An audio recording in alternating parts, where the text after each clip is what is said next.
gën a fës ci xibaaru digg bëccëg gi bokk na ca nag ay gaal yi nga xamante ni doomu Sénégal ñoom ñoo ko daal di moom ñu daal di téye foofe ca Guinée Bissau ñàkk moom kon Joal Fadiouth la ñu fekk baax lañ leen kon joxkat bi baaraamu tuuma mooy dañoo rek daal di jëfandikoo ay mbaal yi nga xamante ni méngoowut ak yoon di ay mbaal yu bon doomu Sénégal yooyu nag gaal bu nekk danañ ci fay kon 1 million ak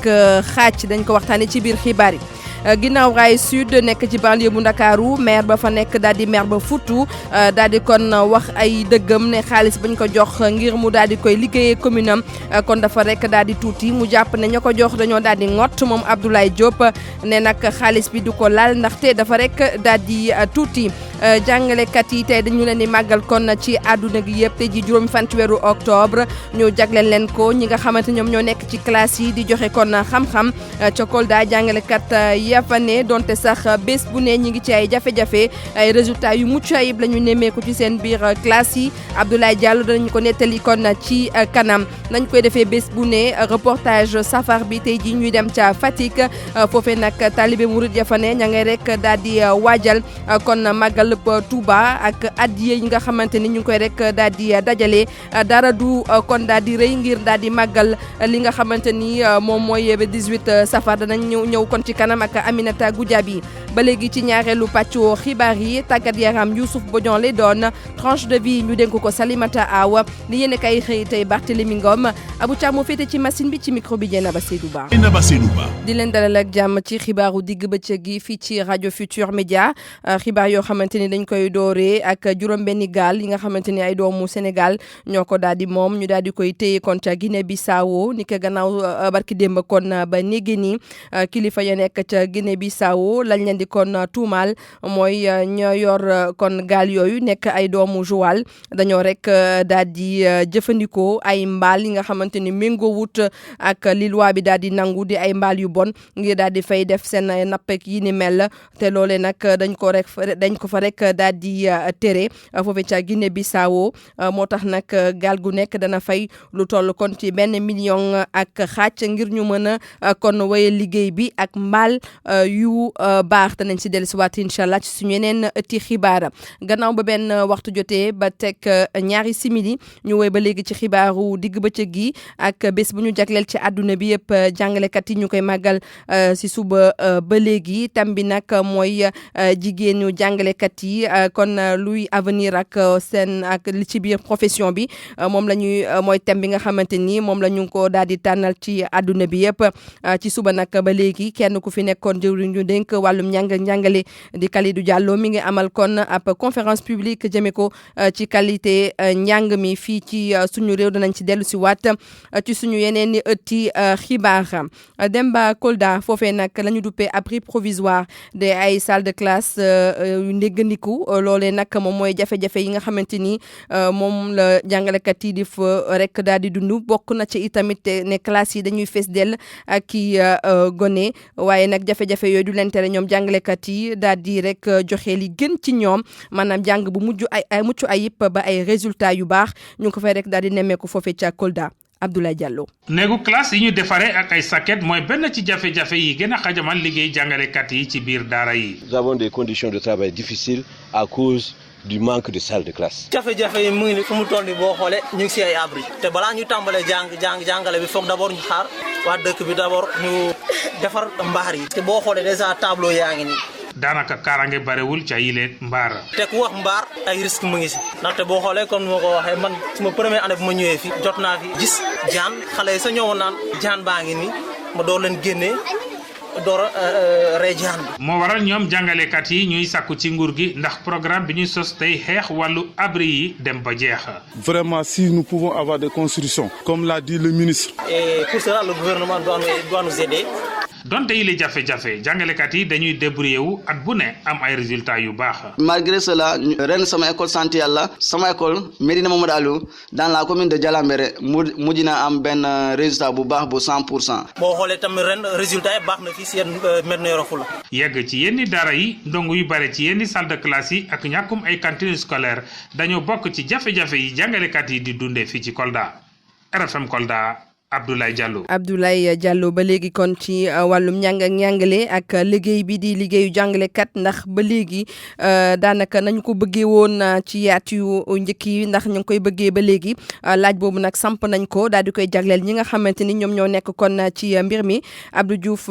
Diagne dem na kon daje ak kenn ku nga xamante ni daanaka jàngalekat la bu nekk ci retraite benn directeur école ak benn jàngalekat bi nga xamante ni ba léegi mi ngi ci waar wi reportage. ñu fekk ko ci digg école Colobane bu Guy Mouride mu yor ab journal ci loxo yi Moussa Seck jàngalekat la woon muy xamle ne seeni jamono métier jàngalekat dafa doon xëcc ñu bëri tey jii nag leneen lay gis. l'enseignant moom bu ñu ràññee la woon ci fa mu nekk un grand fonctionnaire boo xoolee am na xale yu bëri yoo xam ne actuellement am nañ possibilité pour jàngale parce que bu ñu seen licence ak yu kenn xam mais boo leen waxee ñoom seen problème mooy jéem a def leneen lu jàngale ñenn ñi ils voient que certains enseignants yi souffrent ils n'ont rien sont endettés voilà bu googu enseignants yi pour ñëw amuñu dara. Daouda Diouf mel na ku koy tontu directeur bu école bu Thiawlène di xamle ne fii dara soppeeku fii ngir daal di dëggal ay kàddoom ne njàngale mi mu ngi xëcc ba léegi ay nit nee na ñu xool lii mu nit ñu takku ñi nga xam ne ñoom ñooy dem di def concours yi. jàngale baa ngi continuer di xëcc nit ñi comme nañ ko daan def parce que gannaaw concours douane bi mën naa ne concours bu jàngale bi moo ëpp ci li muy am ci ay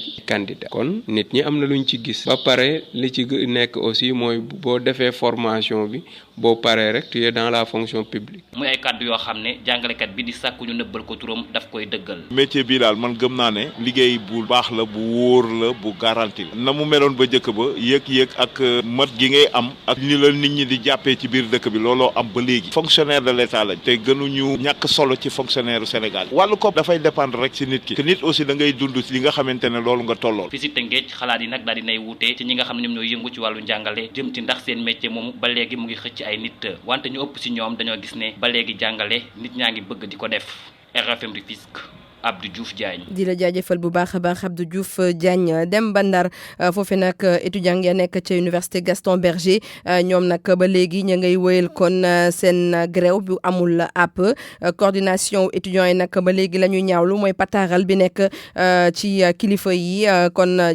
seen jafe-jafe ba léegi kon kenn saafarawu ko la ñuy ñaawlu kon moom mooy bëgg-bëgg dala jëriñ gu ñu dénk kon wàllum njàng mu kawe mi daal di fay indi lu toll kon ci 5,000 étudiants ci loolu nag dañuy déglu ki nga xamante ni moom moo yoroon seen kaddu gannaaw bañ doon janoo ak taskatu xibaar yi Aboubacry Sylla lay wuyoo mi ngi ci micro Nabi Sylla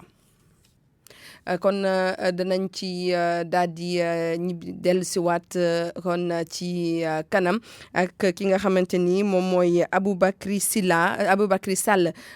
mi nga xamante ni moom moo doon wax ci turu étudiant ya nekk ca université Gaston Berger bu Saint-Louis donc kenn ci ñoom di Pape Ibrahima Ndiaye ñu déglu ko. université bi nga xamante ne à l'époque bañ ko doon créé ci 6 000 étudiants rek la prévoir donc aujourd'hui ñuy dem ba 15 000 étudiants ñu naan déedwaay ren ministre bi ne dafa bëgg de 5 000 étudiants mu indi ko ci université Gaston Berger de Saint-Louis te ñun ñu amoon ay problèmes yoo xamante ne hébergement am problème assainissement te problème assainissement boobu de moo tax de daaw ñu dàq suñu 4 camarades étudiants parce que dañ cee jota di waxtaan dem ci directeur ONAS waxtaan ak moom dem ci kilifa yi waxtaan ak ñoom ñun saay suñuy tëdd di nekk ci université bi suñu fenêtre yi ndox bi di ball di dem di dugg fu ne ñu xamoon ñu la coordination des étudiants de Saint-Louis ñoom kat pareeguñu en tout cas pour lever seen mot d'ordre boobu parce que tamit ñun li ñu bëgg mooy problème yi nga xamante ne si tey jii moo nekk ci université Gaston Berger de Saint-Louis ñu saafara ko laajuñu ko lu extraordinaire mais na étudiants yi am le minimum tey jii mënoo envisager indi fi plus de 5 000 étudiants et que ñuy nekk ci chambre yi 7 personnes 8 di nekk ci même poche yoo xamante ne si kenn mënu fa dëkk à l'état actuel université Gaston Berger de Saint-Louis mënul jël plus de 2000 étudiants. benn waxtu jot na ba teg juróom-ñeenti simili. pour man RFM mooy rajo bi gaaw ci xibaar yu wóor. RFM xibaar yu wóor te wóor. Cheikh Sylla di président Union pour le développement des deux rives côté donc bu rive bu kon Sandougou kon nag moom adjoint au préfet au sous-préfet donc bu Maka Koulibantang moo ko rek daal di convoqué ci loolu nag ci la ko commandant bu gendarmerie daal di rek déglu dañ ko woowaat ni ki altine bi ñu dëgmal moom mii di président président bu Union pour le développement des deux côtés de la rive donc bu Sandougou kon baamtuwaat ko adjoint au sous-préfet bu Maka Koulibantang moo ko daal di convoqué commandant bu gendarmerie bi daal di koy déglu woowaat nañ ko altine kon woote bi nag dafa rek daal di jip gannaaw ab reportage bu ñu rek daal di wanle ci RFM ak TFM askan wa nekk foofee kon ca Sandougou doon rek ñaawlu di réclamer itamit ñu tabaxal leen ab pont boobu ñu duppee ko pont bu Sandougou ngir mën a yegsi kon ci village yi nga xamante ñoom ñoo nekk kon ci arrondissement bu Maka Koulibantang lan moo tax ñu woo ko ak lan la loxoom laale ci wàllu woowu loolu yëpp dinañ si dellu si incha allah ak suñu ndaw bu ñu toogal foofee ca Tambacounda ak li ko wax di Moussa Omar Gueye benn maire ba Foutou mooy maire bu Guinaw Rail Sud moom nag dafa maire di teg ko kon ci kaw jëriñ ñu dénk wàllum collectivité territoriale moom Abdoulaye Diop nag daal di fësal ne koppar ya ñu ko rek daal di jox ngir mu daal cee yor commune am dafa rek daal di néew lool mu jàpp ne xaalis bi nag municipal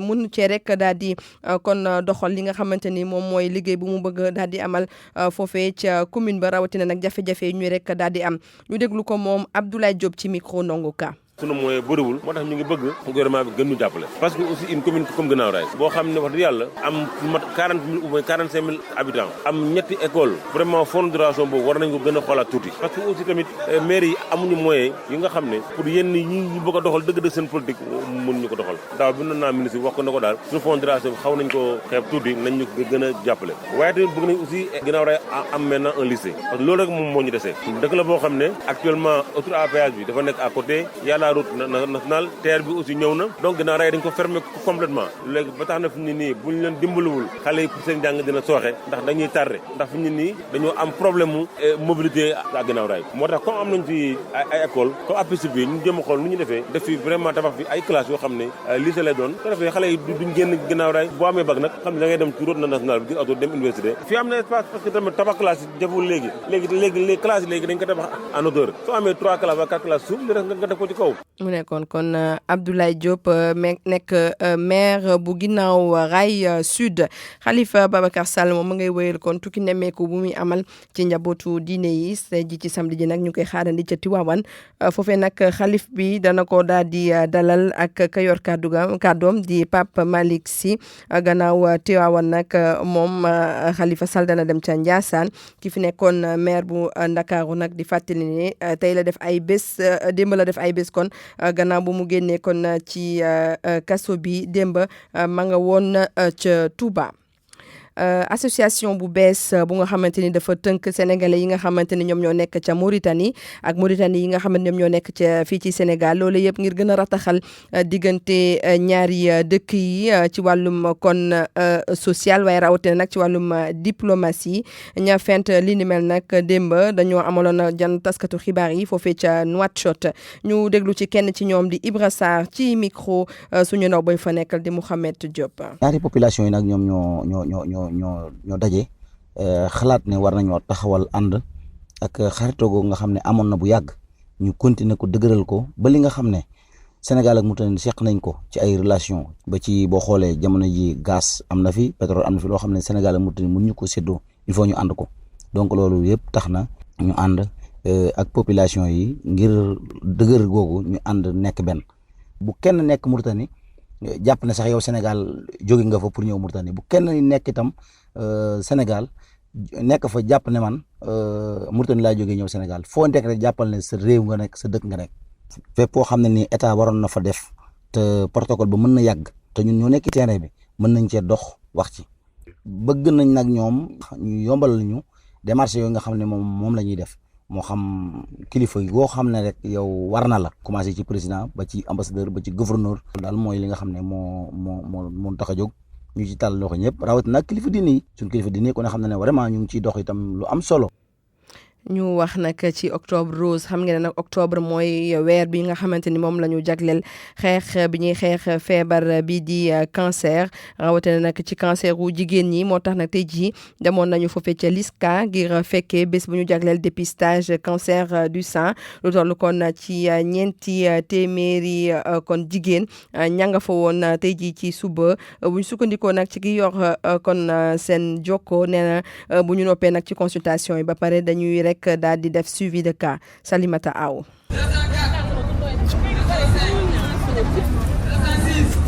jigéen ñu bëri ñëw fees dell buntu LISCA ngir ñu daaldee xool ndax am nañu cancer wenn wala déet bu ñu sukkandik ci ki yor koomuk LISCA ni sensibilisation bi am na njariñ bu baax. xeex cancer nag ci ni mu tàmbalee mooy nga sensibiliser informer population yi pour ñu xam mais aussi nga dépister leen ndax dépistage bi ci nga mën a gisee cancer yu nga xam ne dañuy toll ci stade bu teel day soog a tàmbali mu nekk ay eggagul sax 1 centimètre wala dépassé wul 5 centimètres. Ndey Tuuti jóge ba Mamel moom dañ ko wax mu def mammographie ndax ay atam dafa bëri. waaye seet nañ ma ba pare léegi nee nañ ma pour ma def mammographie bi comme je suis un peu âgée j'ai 53 ans danaa ko def. buñ la consulter ba pare bu fekkee ni gis nañ ni dangaa am jàngoro ji LISCA nee na du la bàyyi noonu. waaw suivi bi képp koo xam ne LISCA tey dépisté na la fii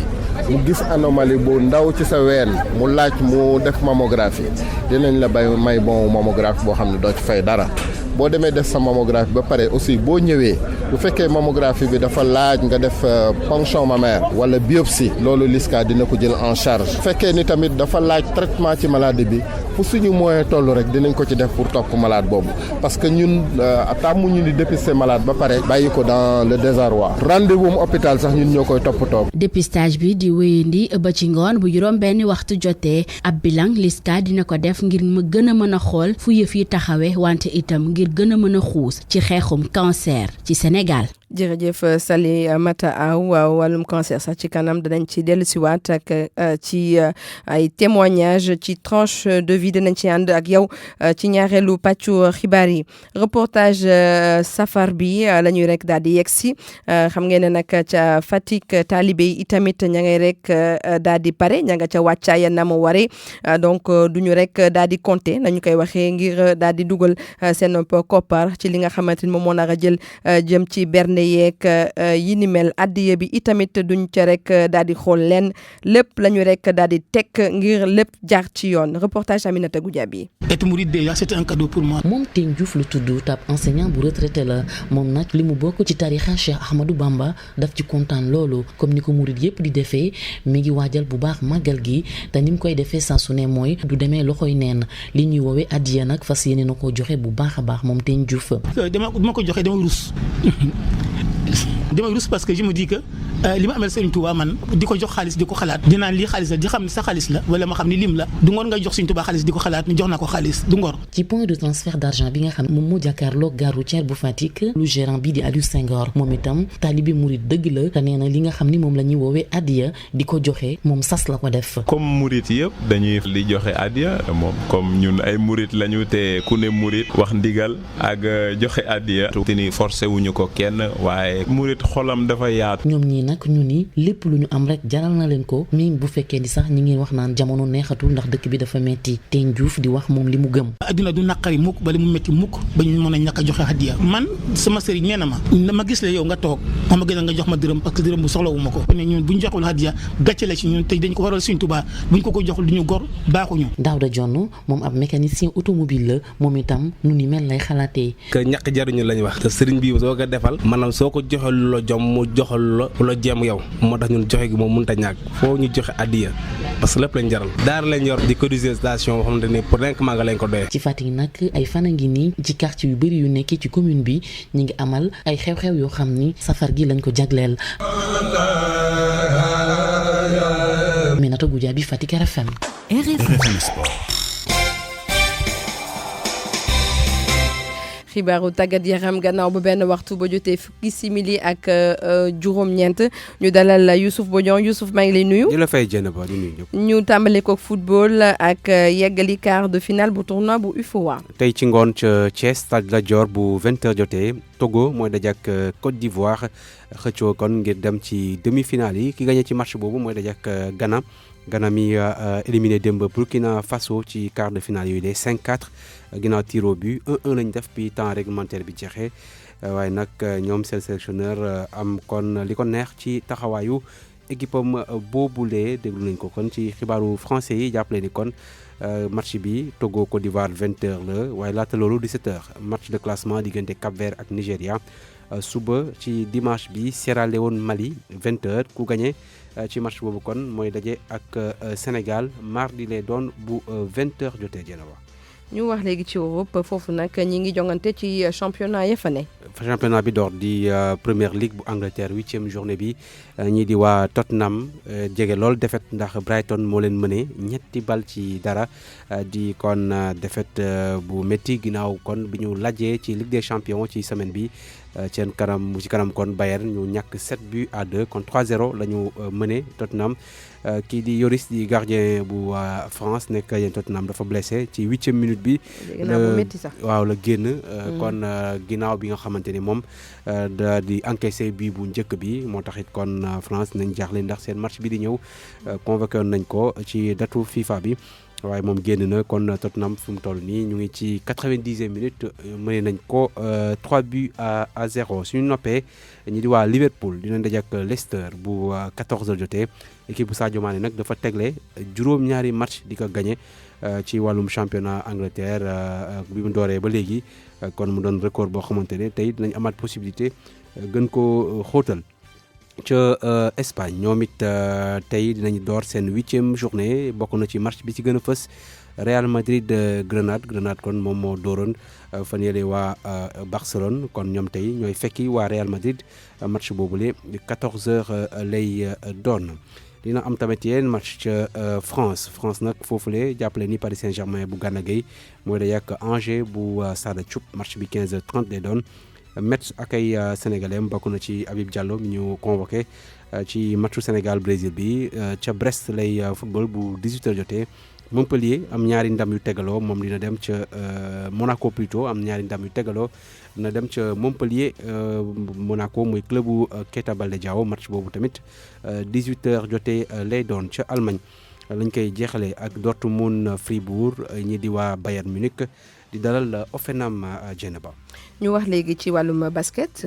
ba football bi jeexee. ci góor ñi demi-finale retour bu coupe du Sénégal tey jii ci ngoon lañ koy amal. ca Sadio Marius Ndiaye la yëf yi di amee bu 17h jotee US Ouakam mooy daje ak Dakar Université Club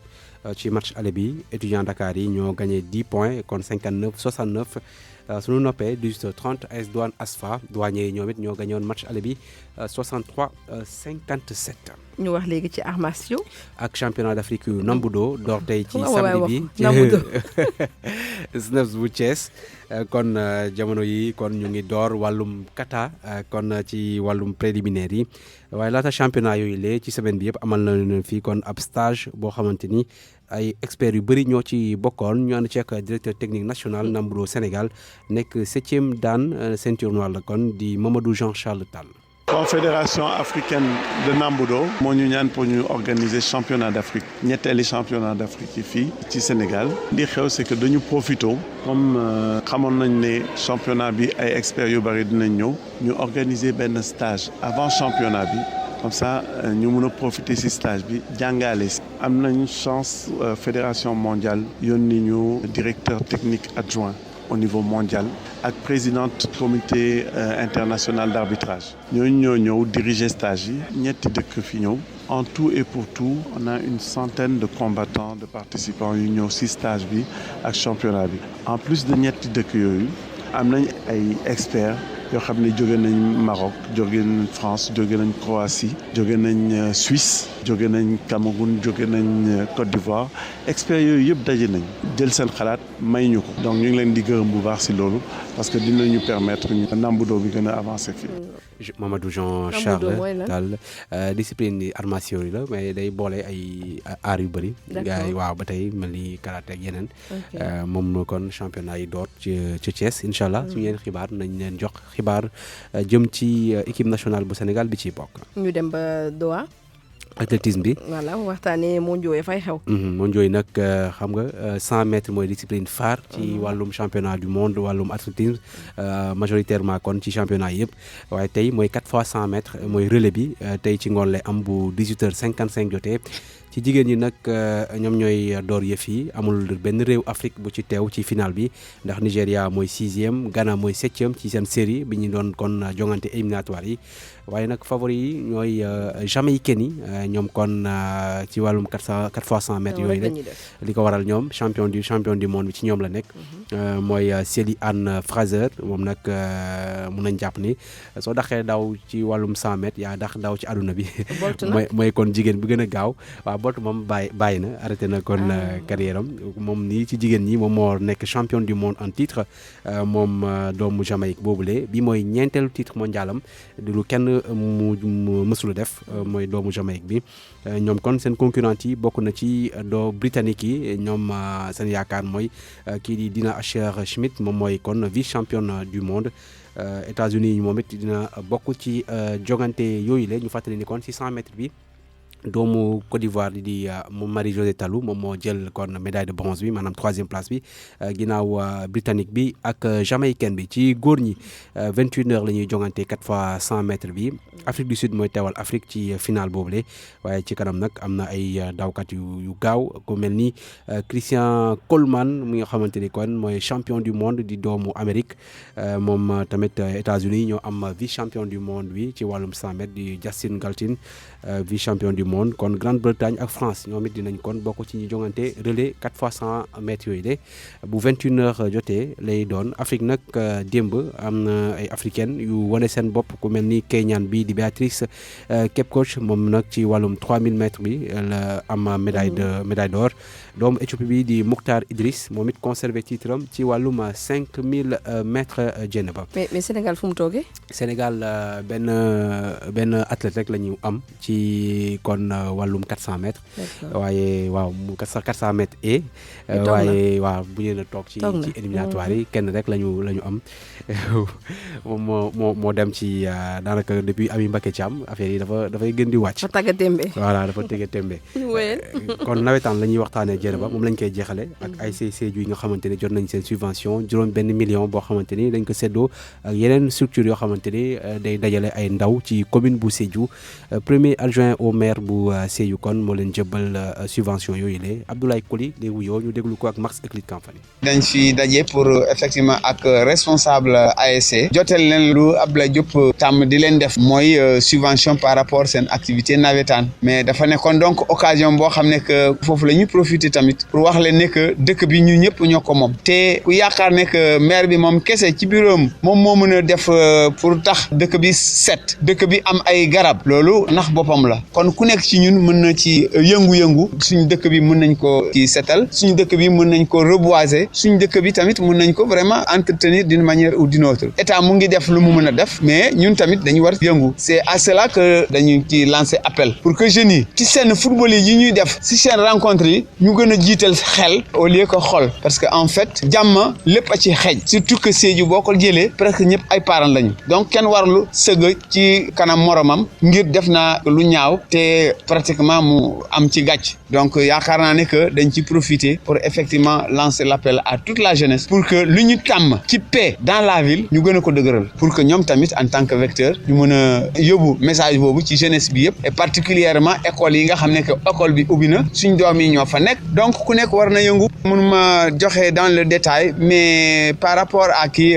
subvention bi dem na ba ay 6 millions. kooku kon Sédhiou la François Mendy moom noonu la tudd athlète bi teewal teewal Sénégal. D'accord. ci championnat du monde yooyu jeune espoir la moom nekkoon na champion d'Afrique kon ci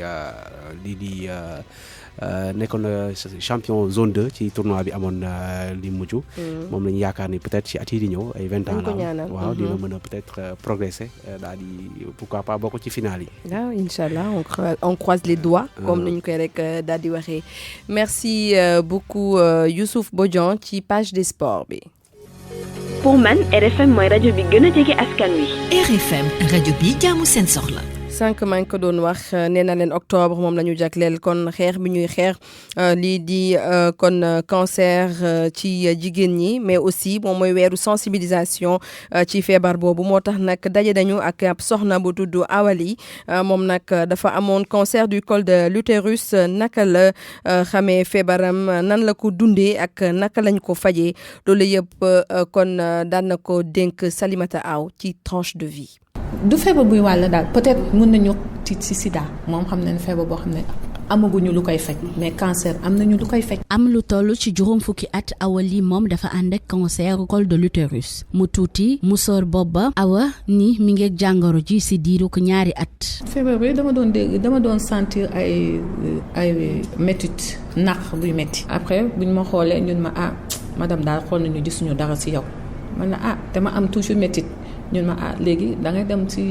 dem Dantec wala CTO gynéco bi recevoir ma defal ma biopsie ma toog nag xaar résultat yi bu mu génnee ma dem won ko mu xool ko nee ma léegi demal Dantec. biñ ko waxee ni jàngoro ji la àndal tiitoon na jaaxle wante docteur bi ko doon suivre dalal xelam loolee tax tey mu gën a dëgër. bu ma demee ci professeur Diop mu xool ma moom tamit bu ma xoolee sama résultat yi mu dalal ma rassuré ma et tout après nag si la ma wax lan laa am. est-ce que xam nga li nga am mën ko déedéet mun ma cancer du col de l'utérus heureusement début bi la teel nañ ko gis. mu nekk feebar boo xamante ni la muy yóbbu ca koppar bëri na ndax facture traitement bu njëkk bañ ko defar rek weesu na 1 million. 1,250,000 mënuma ko woon fay ma sama ronga ni dal sama dënd bi mënuma lan la ma expliquer ko veuve laay du tout mu si la moom ni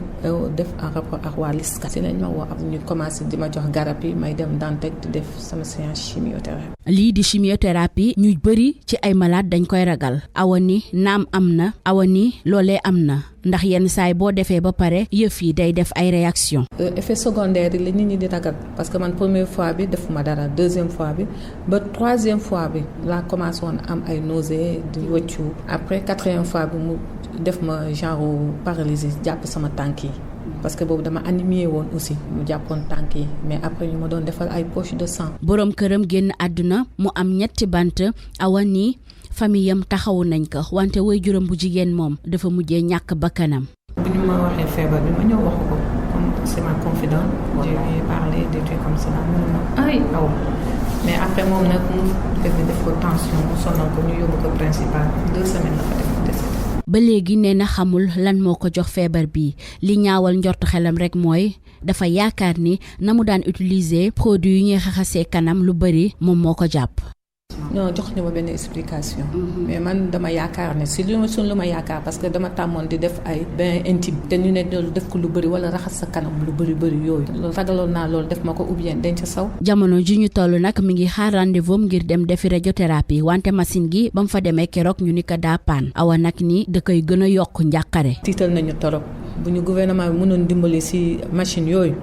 dina baax torop parce que chaque fois day nekk en panne te dañuy fay thérapie bi on paye ni lay jox loo ay rendez-vous yu sori yoo xam ne des fois nga yore sa douleur ay calmant rek lañ lay jox te calmant yi tamit mënoo si dëkk. moom nag day yëngu ci wàllum pâtisserie mu ni mi ngi dund naka nit ñëpp di defee ak i doomam ak i sëtam jamono ji lenn rek moo nekk xeexam ñaax jigéen ñi ñuy teel a dem di seeti seen bopp muy seen ween wala seen kanam ndax moom teel giñ koo teel gis moo ko sowee. ni kay xëy tey ñu ànd ci ak Barthélémy Ngam. dal leen jàmm Khalifa Sall démb ca Touba daanaka yéenekaay yu bëri moom la ñu xëyee ni ki tey jii yéenekaay bi di Les Échos ne def na fa ay révélation yu jéggi dayoo moom mi fi ne woon meeru Dakar nee na dafa bañoon a génn kaso bi waaye dañu ko forcer forcé ak ay bagaasam génnee ko ci biti la waral mu bañoon a génn kaso moom Khalifa Sall ne mosuta sàkk mukk ñu may ko grâce ba tey ci biir yéenekaay bi di Les Échos Khalifa Sall ne lii dafay wone rek ne deal moom moo amoon te deal bi la ko waraloon moo di ne moom Khalifa Sall dañ ko proposé woon benn marché boo xamante ni mosu ko nangu waaye ci biir yéenekaay bi di L'As Quotidien nee na fàtte na lépp li xew daal mu ngi ci gannaawam dogalu yàlla la woon te noonee la ko nangoo bu ñu sukkandikoo ci ay kàdduy Khalifa Sall ci biir yéenekaay bi di L'Observateur ba tey ci biir yéenekaay bi Khalifa Sall ne mu ngi sant yàlla ndax nee na loolu destin la woon te noonee la ko jëlee Khalifa Sall ne page boobu tourné na ko ci biir Vox Populi mu ne avenir am la nekk di xool ci jamono jile nee na li am solo mu ngi suñu kanam ci jumaayu Masalikul Jinaan bi ñu doon dalloo fekk mu nekk ca kaso ba Khalifa Sall ne rafetlu na ko nee na sax bi mu nekkee kaso jot na ci defab étude daal di méngale Masalikul Jinaan ak keneen bu El Hadj Malick Sy Coran bi ak Bible bi lii la wax sama naataango yéenekaay bi di Les Échos mi topp ay tànkam fële ca Touba ñu des foofule ca Touba ak màggal bi nga xamante ni ñu ngi koy waajal yéenekaay bi di L'Observateur xibaar ne cantakun yi ci xaajaloo la ñuy célébrer màggal bi waaye nag ndox mu sedd am na ci ndax ministre de l'intérieur dox na ci tànku jàmm li ko waral nag moo di ne bii mooy premier màggal bi gannaaw ba Cheikh Béthio Thioune wàccee liggéey Aly Ngouille Ndiaye mi dugg ci diggante bi ba am ci pexe nee na Serigne Saliou Thioune ak ay taalibeem ca jannatul maxwa la ñuy des ci màggal bi soxna Aïda Thioune moom ca ngaabu lay jëm ak ay taalibeem lii la yéenekaay bi di L'Observateur xamle beneen ab actualité ci presse bi ci suba mu di dialogue politique bi ñeel rationalisation ak it financement bi jëm ci parti politique yi Sud Quotidien moo ko xëyee sama naataango nag jox ci kàddu ñu seen xam-xam màcc ci wàllub élection waaye ñoom ñëpp a ànd ne li am Sénégal amul fenn lu ëpp ñetti téeméeri parti politique loolu dees ko war a xoolaat Ababacar Fall bu groupe de réflexion et d'appui conseil ñeel wàllum démocratie participative ak it yorin gu sell ak it Valdiodio Ndiaye bokk ci collectif bi ëmb kuréel yi nekk ci société civile bi ñoom ñëpp a ànd ne ci jamono ji faw ñu réformer cadre juridique bi nga xamante ni méngootul ak jamono su ko defee ñu gën a mën a lijjanti lii di parti politique yi doog a jublu nag ci seeni financement loolaa tax sax moom Ababacar Fall jàpp ne faw ñu càmbaraat loi bi ñeel parti politique yi fii ci Sénégal waaye nag nañ ñu bàyyi xel bu baax liberté wu nit ñi ci nit ñooñu le bokk na ci à la traité yi nga xamante ni IPRES moo leen di gérer IPRES googu fan yi ñu génn daanaka bari woon na coow ba tax sax njiit la ñu jëlee ko fa débat bi ñeel anam yi ñu war a tàbbee directeur général u IPRES xëy ñëwaat ci biir yéenekaay bi di Les Échos Mody Guiro moo ci joxe kàddoom ne nag kafu ci réew ci ndaxte directeur général bu IPRES moom bu yeboo xam ne du décret moo koy fal waaye conseil d'administration bi moom moo koy fal loolaa tax mu ne na leer ci bopp Macky Sall keneen ku joxe kàddoom ci beneen ab sujet di Boubacar Seye bu Horizon Sans Frontières ci dàq gi ñu dàqee ay sénégalais ca biti réew ndaxte amuñu ay papier moom dafa jàpp ne nguurug Sénégal warul jaay dignité ay doomam la tax mu wax ko moo di gouvernement italien bi nga xamante ni dafa taqal nguurug Sénégal ci mbirum rapatriement ay sénégalais yu amul papier gouvernement Italie dafa xibaar démb ne signé na ab décret interministériel su ko defee mu wàññi séjour ñi nga xamante ni amuñu kayit foofule ca Italie mu dib xibaar boo xamante ni tiis na lool communauté sénégalaise ga nekk ca Italie bu ñu sukkandikoo ci yéenekaay bi di L'Observateur ñu tàbbi ci yéenekaay bi di Quotidien mi xëyee plan de guerre bu Afrique sowu jant jëmee ci wàllum terrorisme guerre nag bu ñu ko waxee waxi koppar CEDEAO ne dana mobiliser lu toll ci juróom benn téeméeri milliards ci suñu koppar UEMOA ne ñetti téeméeri milliards lay joxe ci xayma mu di juróom-ñeenti téeméeri milliards yoo xamante ni war nañu ko mobiliser ngir xeex wàllub terrorisme loolaa tax sax sama naataango jàppee ko ab jihad waaye nag défi yi bari na yi ci gën a fës moo di wàllu formation bi ak wàllum renseignement bi ñii ñoom ñu ngi woon ci toolu xare mu di ñetti sénégalais yi nga xamante ni ñoom ñoo génn àdduna gannaaw ba seen hélicoptère bi daanoo fële ca Centrafrique état bu Sénégal nag delloo na leen njukkal niki démb bu nu sukkandikoo ci yéenekaay bi di Soleil cérémonie bi démb la woon ci njiital président de la république mu daal di leen sax décorer ñoom ñi ñàkk seen bakkan ci toolu xare ñu jeexale tàggat yaram ak source a mi xëy jox kàddu premier tigre de Fass mu di Mbaye Guèye muy wax ay dëggam ci làmb ji nee na diggante seen génération ak génération bi am jamono ji ci làmb ji wuute na lool ndaxte ñoom ñoo gënoon a technique ba pare it ñoom ñoo gënoon a ñeme moom Mbaye Guèye nee na copinage bi ci arène bi dafa war a dakk ndaxte dafay yàq combat yi mu wëlbateku nag daal di proposer ay combat yoo xamante ni mën na neex amateurs yi ba pare dekkilaat làmb ji mu di Ama Baldé Boy Niang wala boog Balla Gaye 2 ak Lac de Guiers 2 waaye nag nee na ñaar ñii moom di Balla Gaye 2 ak Lac de Guiers 2 mën nañu bëre te du yàq dara ci seen diggante yendoog jàmm. xabaar moom Barthélémy Ngom moom mi tëj kon xibaaru digg bëccëg gi Abdou Thiam moo féete woon ci machine bi ci micro bi Dieynaba Seydou Ba di gërëm bu baax Barthélémy Ngom mi togg kon xibaar yi moo ak Pape Bess Diba bu 15h jotee leneen ci tënk ci xibaar lay doon ak Salimata Aw laata loolu ñu leen di ñaanal kendal ak jàmm ak programme rajo Futur Média léegi xalam mag lay doon ak soxna Anna Rocha. leen di nuyu mbokk yi am mbégte àndat ak yéen ci seen magazine bi ñu jégleel aada ci RFM xalam